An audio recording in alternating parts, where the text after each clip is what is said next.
começando mais um programa Giro na Rede. Esse programa que mexe com o seu coração toda semana. Bom, ao meu lado, hoje, antes de apresentar o nosso convidado, está ele, meu amigo Carlos Santana. E aí, Carlos? Fala aí, Nilson, beleza? Beleza, tranquilidade. Rapaz, queria só lembrar a galera aí para curtir e compartilhar nossas redes, @TV Metropolitana Rio. Quem tiver a NET na Baixada Fluminense pode assistir no canal 2. E se você tiver a Sky, Vivo, Claro ou nossa TV, você pode assistir também pelo satélite. Na Oi e na Sky no canal 28, na Claro canal 3, na Vivo canal 239 e nossa TV canal 20. E também pode ir lá no nosso Instagram e ver lá na BIOS, que lá tem um linkzinho que você pode assistir pela internet, direto, tá? E quem tá, lembrando de novo, divulga aí. Valeu? Isso aí, show. E canal 2 aí, né? Canal 2. Ao vivaço aí, para você Claro, que nos acompanha. Manda mensagem, participa conosco, você também está no YouTube. Convidado hoje é especial, né? Vereador de São Gonçalo, faz um trabalho fantástico de fiscalização, né? Um mandato muito bacana. E vai contar um pouco, né, do seu mandato, vai contar um pouco também da treta lá com o prefeito de São Gonçalo. Seja bem-vindo, Glauber Pobel. Opa, boa tarde, eu que agradeço, Nilson, o Carlos Santana, pelo convite, né? Para mim é muito agradável estar aqui na cidade de Caxias. Caxias é uma cidade onde eu tenho muito carinho, muito respeito pelos caxienses. É isso aí, galera. Para quem não me conhece, sou o vereador Glauber Pobel, sou vereador de primeiro mandato. Nossa primeira eleição foi em 2020. Conseguimos chegar a uma vitória, uma eleição atípica, onde passamos por um momento que estava na pandemia. Muitas pessoas não passaram pelas urnas, mas graças a Deus conseguimos ser o sexto mais votado da cidade e obtivemos aí 3.499 votos. Então acho que o que a gente prometeu em campanha foi nada mais, nada menos que exercer a real função de vereador, que é fiscalizar, cobrar, denunciar e apresentar projetos de lei da população. Não fugimos disso, estamos cumprindo com a nossa promessa, que é importante, e através das nossas fiscalizações, a gente vem trazendo resultados positivos para a população. Foram várias denúncias, várias fiscalizações que hoje, coisas que não funcionavam dentro dos aparelhos públicos da cidade, estão funcionando graças às nossas fiscalizações, às nossas cobranças, às nossas denúncias. Então eu fico muito feliz, o conhecimento nas ruas, principalmente em São Gonçalo, é notório, as pessoas querem tirar foto com a gente, querem cumprimentar a gente, querem parabenizar a gente pelo nosso mandato, e um mandato que Deus nos concedeu em primeiro lugar é a população de bem da nossa cidade. E eu fico assim muito feliz, que é muito difícil hoje as pessoas querem tirar foto com político. É verdade. Né? Porque político, infelizmente, pelas politicagens feitas durante anos, a gente acaba sendo um pouco atrapalhado, mas o que eu falo, a gente não pode rotular, existe o bom, existe o ruim. E a gente, graças a Deus, vem mostrando para que a gente veio, e tenho certeza que a gente tem muito para ajudar a nossa população de São Gonçalo, e não só de São Gonçalo, todo o estado do Rio de Janeiro. Meu sonho é poder ajudar o meu estado, ajudar o meu país, contribuir com um pouco do que a gente pode fazer de bem, que seja... a gente quer deixar um legado no estado do nosso Rio de Janeiro. Então a gente vem trabalhando e mostrando que pode mudar sim, é questão de querer arregaçar as mangas, não se contaminar, porque a gente sabe que o sistema é bruto, é pesado, só que a gente vai contra eles e a gente não vai dar um passo para trás. Não, então, Glauber, só para poder entender um pouco melhor, né? Você é de primeiro mandato, sim. Queria que você contasse um pouco de como foi, né? Surgiu o Glauber Pobel para vereador. Como que surgiu o convite? Você tinha já envolvimento com a política? O que de fato levou? O antes do mandato, né? Para a gente poder entender um pouco. Na verdade, eu sempre tive uma atuação bastidores na cidade, né? De movimentos contra alguns administradores que passaram pela cidade. Meu irmão hoje tem um mandato de deputado estadual, né? E independente disso, a gente já tinha esse sonho de ser vereador. Então a gente conseguiu agregar amigos, pessoas que sabiam que a gente ia fazer diferente, que acreditaram nas nossas propostas, e graças a Deus a galera abraçou o projeto, e o projeto se tornou uma realidade através da nossa vitória. E ganhar uma eleição é igual ganhar uma Copa do Mundo, porque é muito difícil, ainda mais a gente que não trabalha com dinheiro, a gente não faz campanhas milionárias, que de praxe você vê que a maioria das campanhas são assim. A gente gastou foi muito sola de sapato, muita conversa, olho no olho do eleitor, e falando isso, que a gente ia exercer a real função de vereador.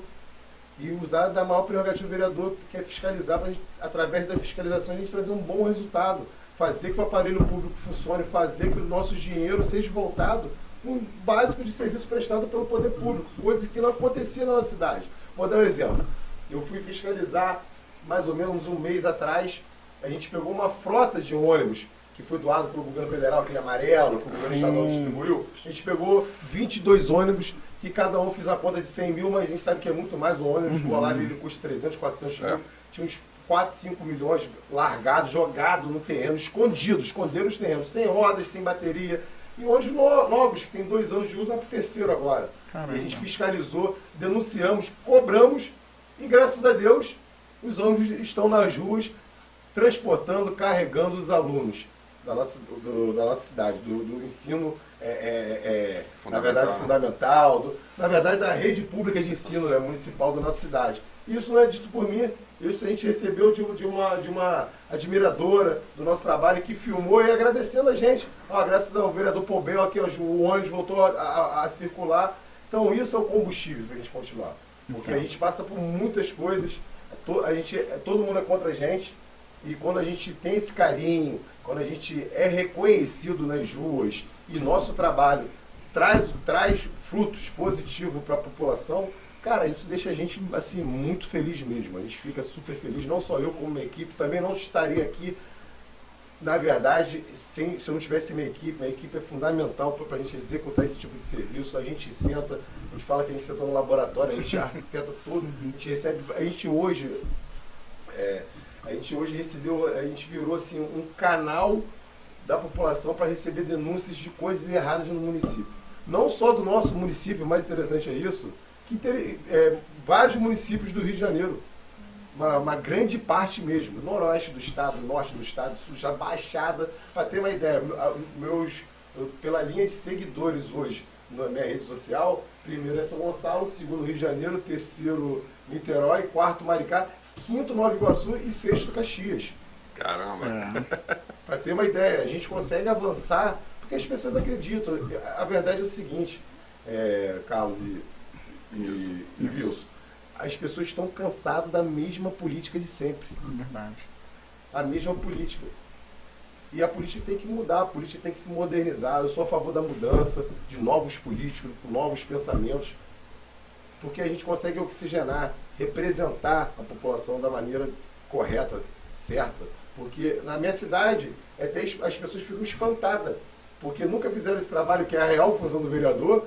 Eu sou um ET na cidade, mas um ET da forma assim, de falar, porque as pessoas tipo assim, não acreditavam que ia surgir uma pessoa que fosse fazer isso. Eu fiscalizo as empresas de ônibus, eu fiscalizo o colégio, eu fiscalizo o CRAS, fui proibido pela justiça, tá, de fiscalizar a saúde, fui proibido de fiscalizar a saúde. Caso eu chegue no aparelho público de saúde para fiscalizar, se eu entrar dentro do aparelho de saúde para fiscalizar, eu tomo uma multa diária de 10 mil, UTI, CTI, sala vermelha 100 mil e com afastamento de mandato. Então, os papéis, que a gente estava falando nos bastidores, os papéis no nosso país, irmão, infelizmente está invertido.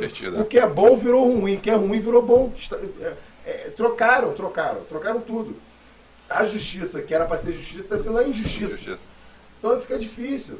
Aqui eu não estou falando de ideologia, eu estou falando das coisas que vem acontecendo no dia a dia, no cotidiano, que a gente não pode aceitar, pô. Se eu estou ali fiscalizando um aparelho público de saúde e é diagnosticado de cara vários problemas, a falta de médico, a falta de insumos, de medicamentos, não sou eu que estou inventando. Se eu te pegar hoje mesmo, a gente recebeu denúncia de algum admirador do nosso trabalho, estava numa UMPA lá da cidade, UMPA Pacheco, a pessoa chegou 10h30 da manhã, era 1h da tarde, a UMPA lotada não tinha sido atendido. É normal?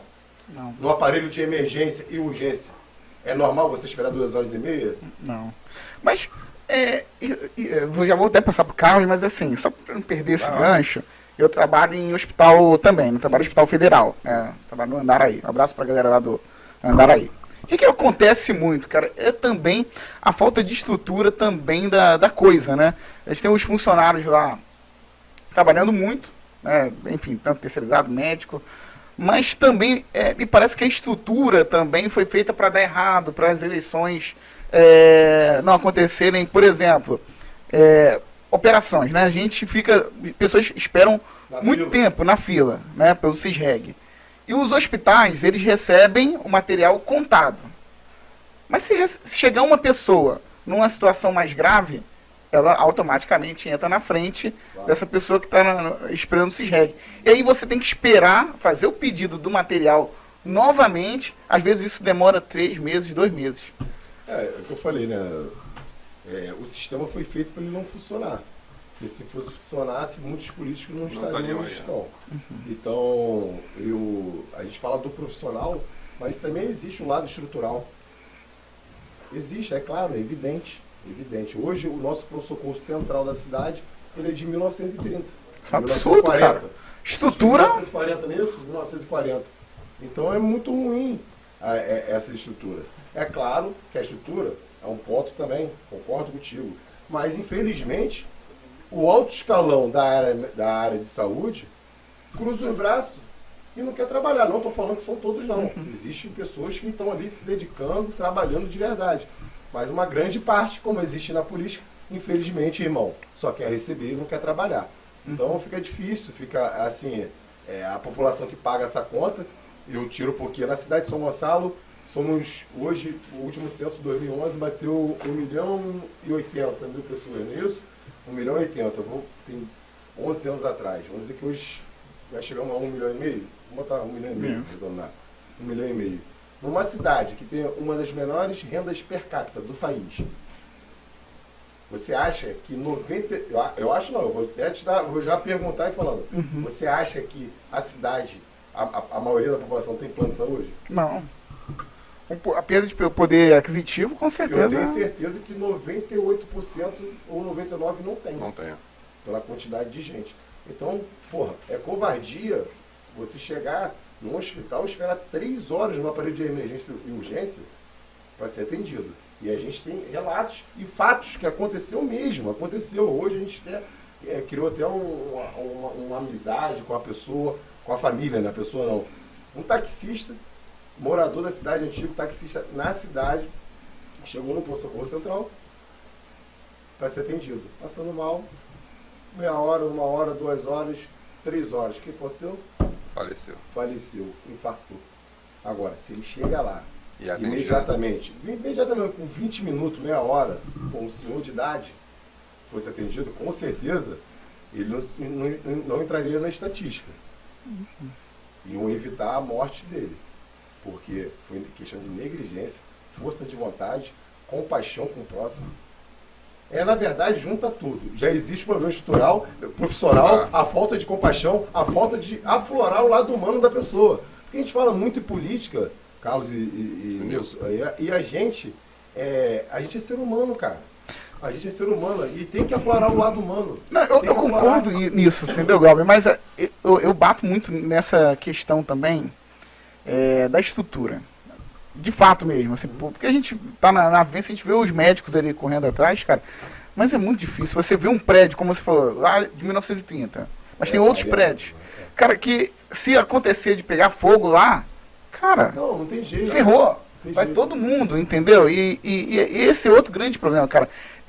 A falta de concurso público, então poucos funcionários. Não sei como é que funciona essa questão lá da São Gonçalo. Deixa eu perguntar só uma dentro dessa pergunta tua.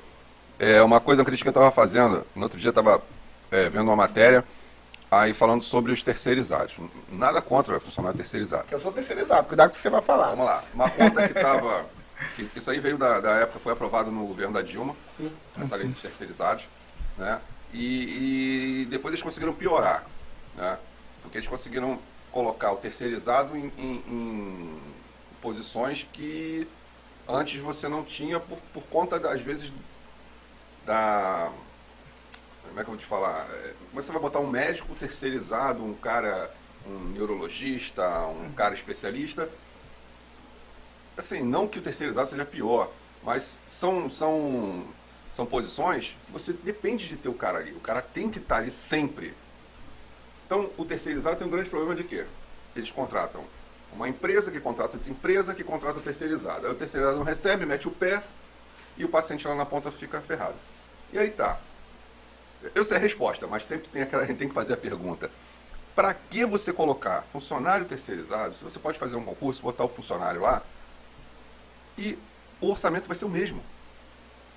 Por que você tira 10 milhões para pagar o terceirizado, e se o terceirizado... Porque o funcionário público, ele, em sua maioria, não é CLT. Então, se ele for exonerado, acabou, ele não recebe porcaria nenhuma. O problema todo é que o terceirizado ele vai 3 vezes mais para o Estado, tá? Como é que é? O terceirizado ele vai 3 vezes mais para o Estado. Se ele recebe X, provavelmente para o Estado é 3 vezes mais. Mas é Entendeu? aquela questão. Sim, É tudo a questão de... garantia, essas coisas. E a empresa.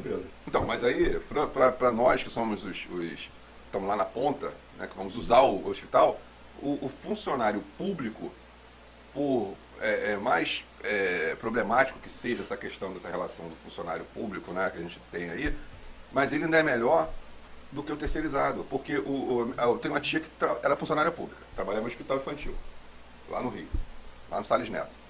E ela trabalhou toda a vida dela de funcionária pública, se aposentou no Salles Neto. Então, quando a mãezinha chegava lá na farmácia para pegar o remédio, era dona da CI.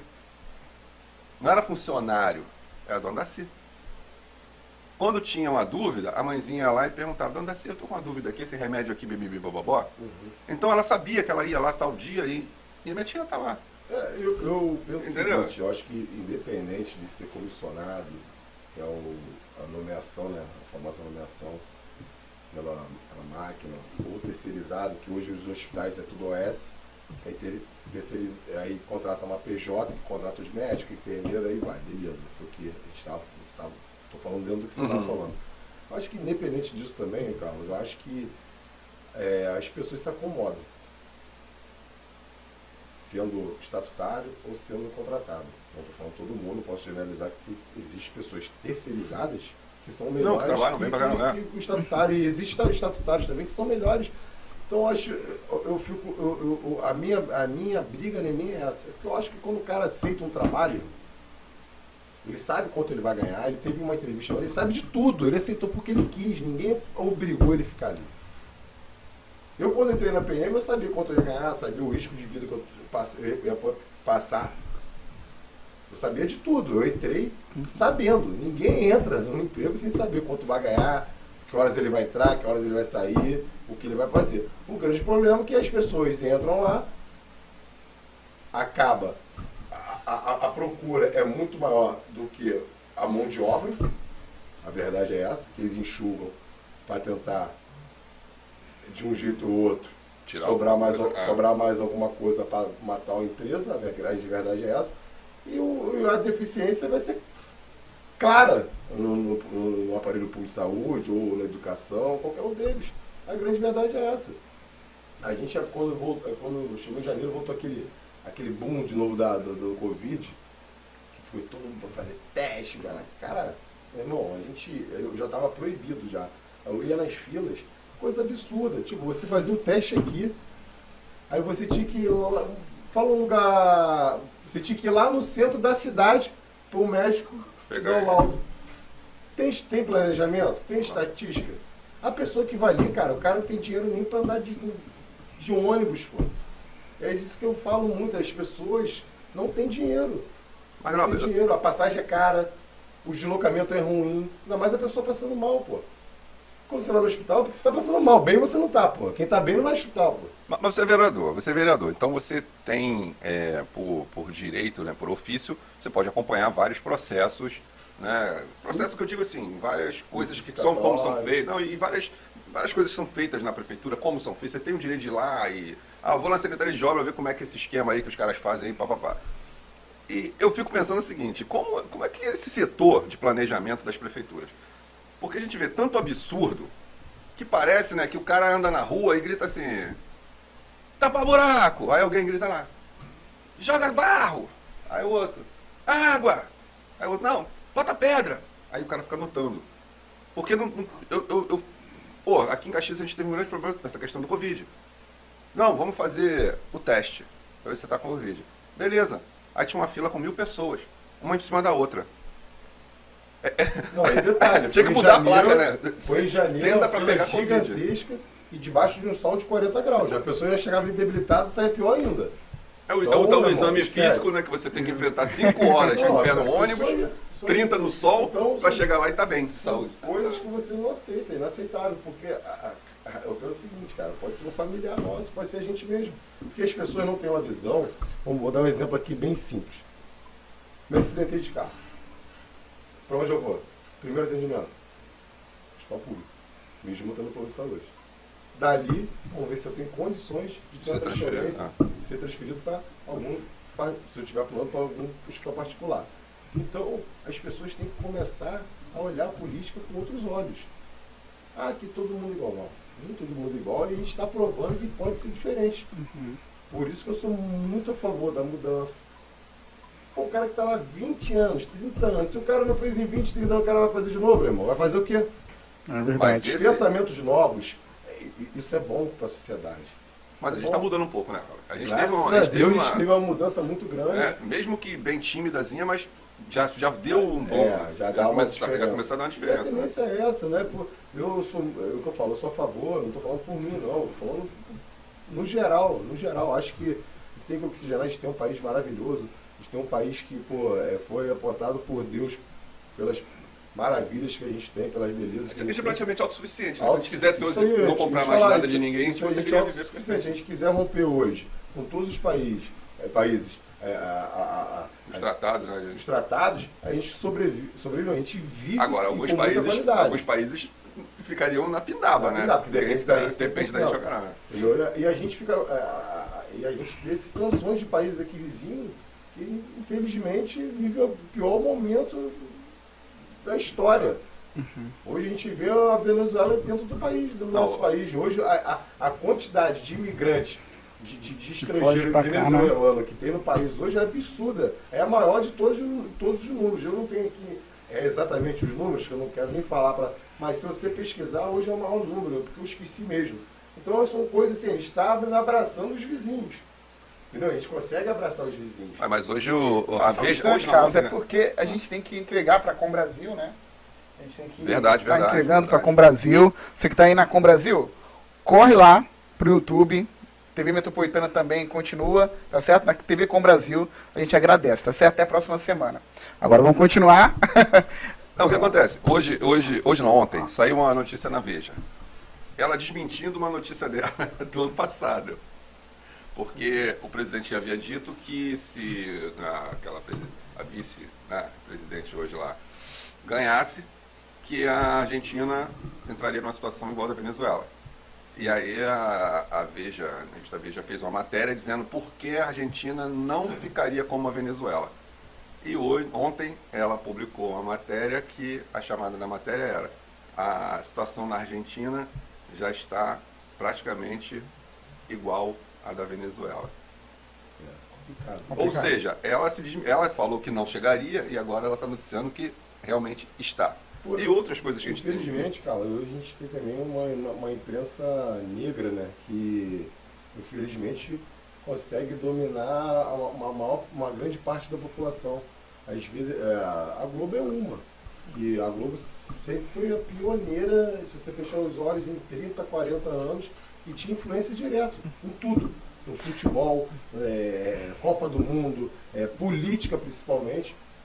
A gente teve candidatos que a Globo botou, que a Globo tirou, que a Globo fez, refez. O Collor foi um. Entendeu? A O Globo, Collor foi O Collor se deixou na base da Globo e... a Globo foi a favor de vários, contra, depois voltou a ser a favor, então é muito difícil. Aí hoje a gente tem uma imprensa, não vou generalizar, a gente tem jornalismos no nosso país que é muito sério, são pessoas sérias que estão à frente deles, mas a grande maioria, infelizmente, distorce, vem de notícia falsa. Pô. Como é que é isso lá em São Gonçalo, cara? Como é que é o teu relacionamento lá? Porque, assim, eu não sei. Com a imprensa? Não tem imprensa lá. O que acontece? Olha a pergunta, Cabola. Tem imprensa, Gonçalo? Claro que tem, mas digo assim. Sim. Lá, o que acontece? A imprensa, a galera que tinha assim, uma visibilidade melhorzinha, tudo de esquerda. Então, tipo assim, ele não... É raro, muito raro bater em mim, até porque o nosso mandato é muito, assim, muito correto, muito certinho. A gente vem mostrando isso pro A mais B, não tem. Eles tentam fazer de tudo. Mas criticar, os caras sempre arrumam um jeito de criticar, até quando você tá certo, né? E publicar os nossos feitos, eles não publicam jamais. Semana passada, retrasada, uns 10 dias atrás agora, tem uma semana, 10 dias, a gente teve uma falta de água na cidade, que eu fui para dentro da empresa Águas do Rio. O meu que zumba lá e consegui diretor me ligando, entrando em contato com o meu chefe de gabinete e fomos lá e resolvemos. Mas se a gente não brigar, a gente não vai resolver, porque ninguém brigava. Então eles empurravam todo mundo com a barriga. E hoje, quando surge uma pessoa que vai lá, briga, e eles ficam assim, caraca, meu irmão, o cara tem uma rede social monstra, o cara é brigão, o cara é problemático. Não é questão de ser problemático, lá eles têm, a galera brinca assim nos bastidores, entre a gente, e lá a galera lá que faz parte da patota lá do governo, fala que eu sou truculento, fala que eu sou ignorante, mas não é, cara. Pô, vocês querem tá bom, dá vontade de fazer assim, pega a tua mãe, vai lá no hospital, fica 3 horas esperando que ela passando mal. E torce pra ela não morrer. Aí você vai ver que eu não tô falando mentira, cara. É muito bom quando o cara quer estar com a sua tartaruga lá, ganhando teu dinheirinho, tá falando bem do governo que o governo anda mal. E hoje um pouco que acontece, um pouco não, muitas coisas que vem acontecendo de obra só, é o governo do estado que está fazendo. Na verdade, a prefeitura não está fazendo nada. E a gente fica até, assim, um pouco assustado, porque a cidade recebeu, nessa venda da cidade, Toda a cidade. R$1 bilhão. Foi o maior, né? Foi maior, R$1 bilhão. E a gente não vê uma melhoria na saúde, a gente não vê uma melhoria na educação, a gente não vê uma melhoria na Secretaria de Desenvolvimento Social, onde recadastra o antigo Bolsa Família, que hoje é o... Auxílio Brasil. Auxílio Brasil. Se você pegar meu Instagram, tem várias fiscalizações nos CRAs, os CRAs lotados, as pessoas não têm condições de ficar num lugar tapado, pega sol, chuva, chegam na fila 11 horas da noite, 1 da manhã, 2 da manhã, 3 da manhã, para tentar ser atendido, que só distribui 20 vagas. Cadê o planejamento? Cadê a logística disso? Não existe, cara, não existe. Aí você faz o quê? Porra, eu não vou passar a mão na cabeça, irmão. Eu vou lá, vou fiscalizar, vou cobrar e denunciar, pô. Não tem negócio. Meu irmão, não tô aqui para negociar com ninguém. Agradecer seu carinho, a sua audiência, você que esteve até agora aqui conosco na TV Metropolitana e também na TV Com, no YouTube, enfim, todas as redes sociais. E é isso, gente. Esse foi o Giro na Rede com o vereador Glauber Pobel. Valeu, gente.